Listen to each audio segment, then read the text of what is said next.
संजय शर्मा। आप देख रहे हैं 4 PM न्यूज नेटवर्क। महाराष्ट्र में मेरे एक आईएएस मित्र हैं, बहुत तेज तर्रार हैं और उन सामाजिक चीजों में बड़ा जुड़े रहते हैं।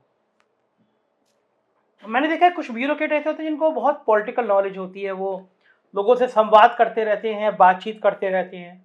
ये भी कीड़ा है। अगर आपको राजनीति का कीड़ा है तो वो आपको एक्टिव रखता है कि यहाँ क्या हो रहा है, यहाँ क्या हो रहा है।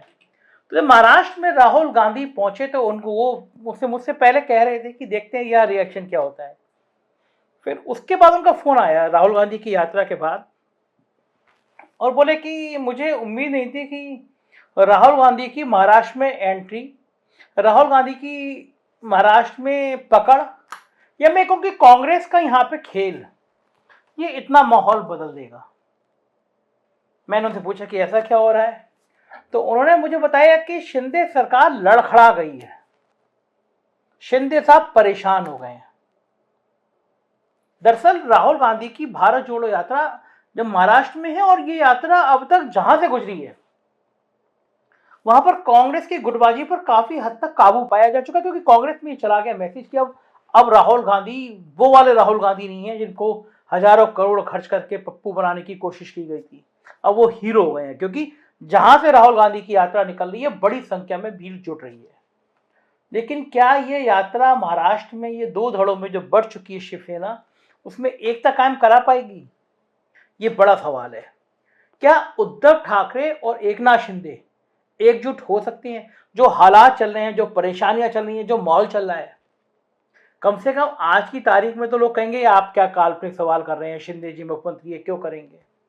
क्योंकि महाराष्ट्र से जो खबरें आ रही है उससे ये लग रहा है कि उद्धव ने सत्ता भली गंवा दी हो, लेकिन उनका जनाधार बढ़ता चला जा रहा है।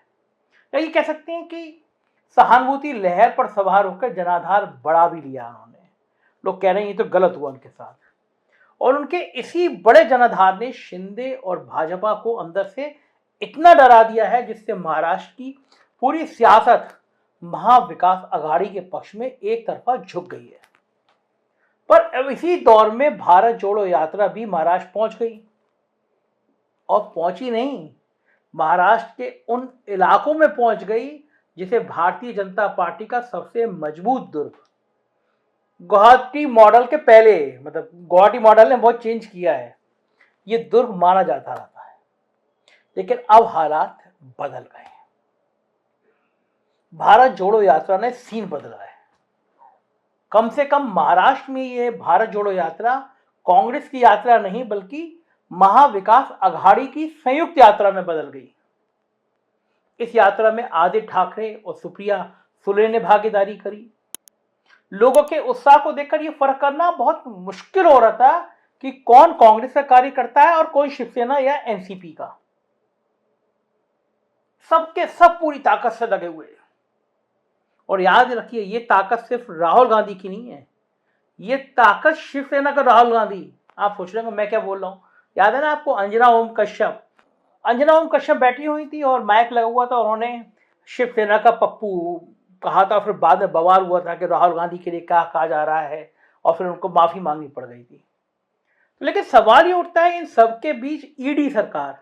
अब आप कहेंगे ईडी सरकार को मतलब एकनाथ शिंदे और देवेंद्र फडणवीस सरकार कहां है? गायब है। एकनाथ शिंदे के सांसद साहबजादे कहां हैं? देवेंद्र फडणवीस एंड कंपनी आजकल कहां है? कोई बयान नहीं, कोई चर्चा नहीं, कोई खर्चा नहीं, कोई पर्चा नहीं। आज की वास्तविकता तो यह है कि महाराष्ट्र की सरकार सिर्फ मंत्रालय है, मतलब मुंबई के सचिवालय में दिख रही है। जमीन पर सरकार का कोई इकबाल ही नजर नहीं आता। जमीन पर तो सिर्फ विपक्ष की महाविकास आघाड़ी का जलवा दिख रहा है। महाराष्ट्र के लिए ये बिल्कुल वैसी स्थिति है जैसे यूपी में 2016-17 में समाजवादी पार्टी का परिवार का विवाद हुआ था और सरकार पंचम दल पे दिख रही थी और नीचे बीजेपी बहुत बढ़िया बैटिंग कर रही थी। हालात महाराष्ट्र में ऐसे ही हैं। महाराष्ट्र में भी हालात ऐसे ही हैं। महाराष्ट्र में तो गुजराती भगवा पार्टी के नाम का ठप्पा लगा चुकी भाजपा पर उद्धव और आदित्य ठाकरे की शिवसेना ही नजर आ रही है।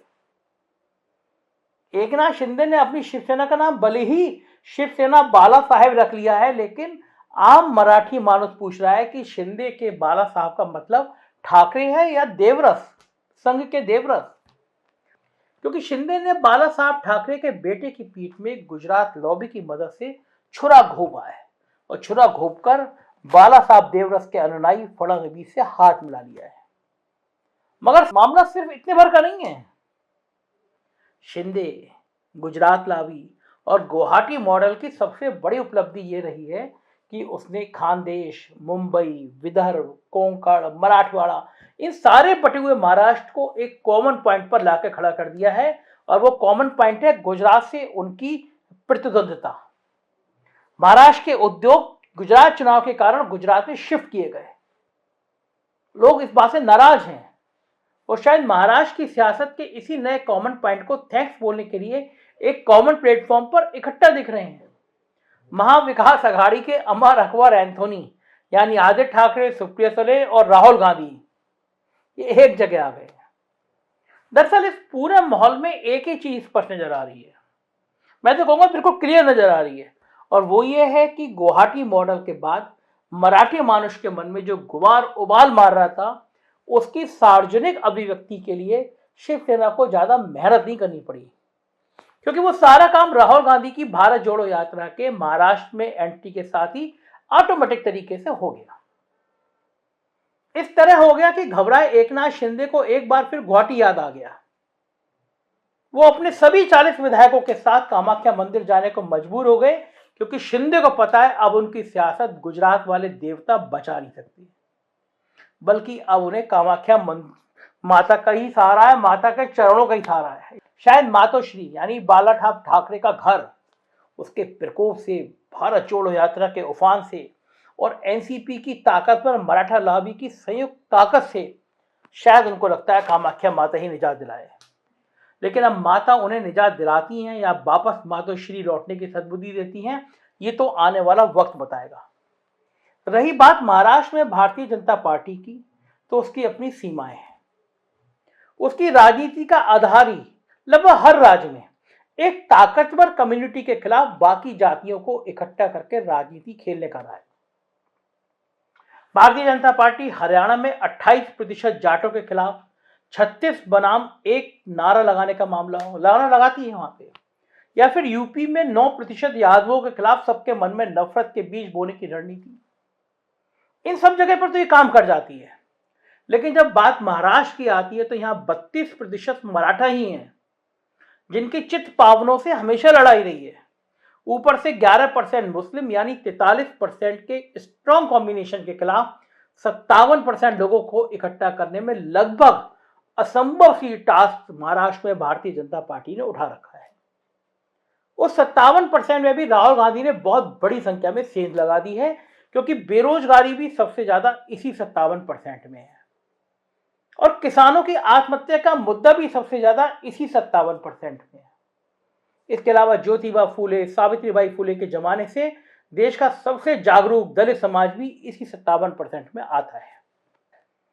ऐसे में ये सवाल बहुत महत्वपूर्ण हो जाता है कि पहले कौन भागकर बाला साहब ठाकरे के घर, उद्धव के घर मातोश्री माफी मांगने जाता है, एकनाथ शिंदे के विधायक या खुद एकनाथ शिंदे, क्योंकि भारत जोड़ो यात्रा ने महाराष्ट्र को भाजपा के लिए श्रीनगर और अनंतनाग लोकसभा सीट से भी टफ बना डाला है।